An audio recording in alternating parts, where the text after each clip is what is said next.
Hello there, football fans. Welcome to Fast Money Football for another week. James Sharman here with you. No Albert today because he let himself down this weekend.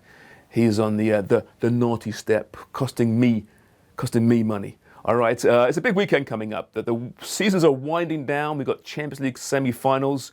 Later today, we'll talk about Man United against Brentford. That's Monday night's big match, of course, as big as it can be. Big, I guess, for United, their last home game of the season. But let's look back very quickly here on the weekend that was. At the top of the table in the Premier League, both City and Liverpool both won their matches, of course. So looking at the run-in for these two teams, City's still very much the favourite at minus 250, the Reds at plus 200 at the moment. And given the schedules, you understand why. City still take on Newcastle, not easy. That's at home. Then they're at Wolves, they're at West Ham, and then they take on Aston Villa to close out the season. The Reds, however, take on Spurs this weekend. Then they're at Villa, they're at Southampton, and against Wolves. I get the feeling this will be much like 2018, 2019, where both these teams just win out the remaining games and City pip it by the solitary point. But still, exciting times at the very top.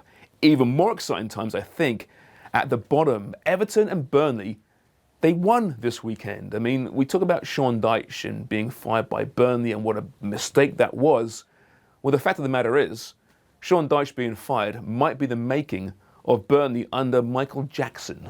He's Mike Jackson, but everyone calls him Michael Jackson because apparently that's partially amusing. Not entirely sure why, but there's great jokes in there somewhere. But Burnley win again.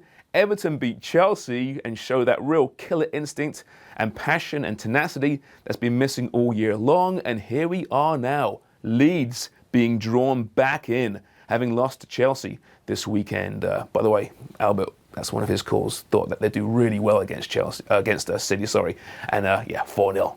What's the final there? Anyway, Leeds very much back in the relegation dogfight. 34 games played, 34 points, tied with Burnley now.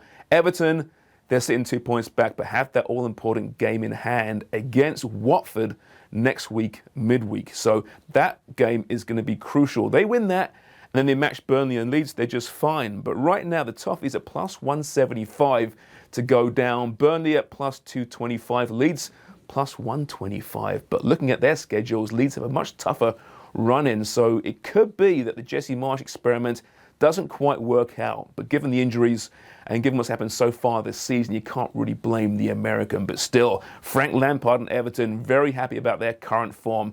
Burnley as well. This one will go down, I think, to the last couple of weeks of the season. Okay, let's head to Italy now and the Italian Serie A, where there's a proper title race happening there as well. 3 games left. Milan 2 points up on Inter Milan. But of note this weekend, it's Jose Mourinho once again at it in just vintage form. Okay, here's the scenario. Roma and Lazio are tied in the table. Roma, they drew Bologna 0-0. Lazio beat Spezia with a controversial Francesco Acerbi winner. Now, don't forget, Roma, Lazio, Rome clubs share the same stadium. They hate each other. Well, Jose knows this, and he's poking the bear.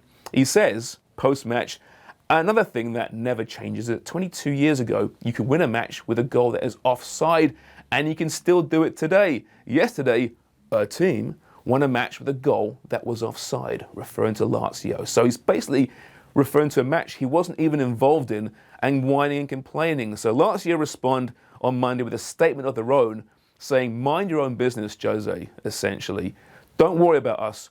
Worry about your own house. We wouldn't do that. We are the class of Rome. So they may not be involved in a league championship race right now, these two, but Lazio and Roma, that great rivalry, might be finding some steam here once again, which is great. All right, to Monday night's match. Manchester United against Brentford. Now, of course, United lost 3 of 5 games. The top 4 battle, I think, is pretty much done there. But so too might be European football. They're at risk right now, sitting in 6th place right now with West Ham and Wolves really searching for that European spot with games in hand. Now, with 2 games left for United, just 2 games left, maximum 64 points. That's a record low for Manchester United ever in the Premier League. But of note today, it's their final match at Old Trafford, which means they will do a lap of honour post-match. Now, if you've seen what's happened in the stands recently at Old Trafford with the protests against the ownership, the hatred of some players right now, that lap of honor might be worth tuning in for. Just that alone. Forget the game itself, it means nothing really, but that lap of honor could be fantastic. Now, Ronaldo, criticized all season long, but he's still got 17 goals. Without him, where would they be? And he's an area that I think I might lay some money on tonight. I kind of avoid the money line right now, although United is at minus 130 for the win, which is really incredible. They're playing Brentford, right? Manchester United, Brentford, minus 130.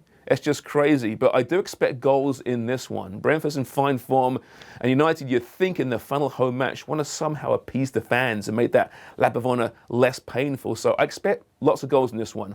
Over 2.5, and Ronaldo scoring is plus 145. That's interesting. And here's a fun one for you. If Ronaldo scores with a Bruno Fernandes assist to it, plus if Ivan Toney scores with a Christian Eriksen assist, plus 5,000. Money in the bank.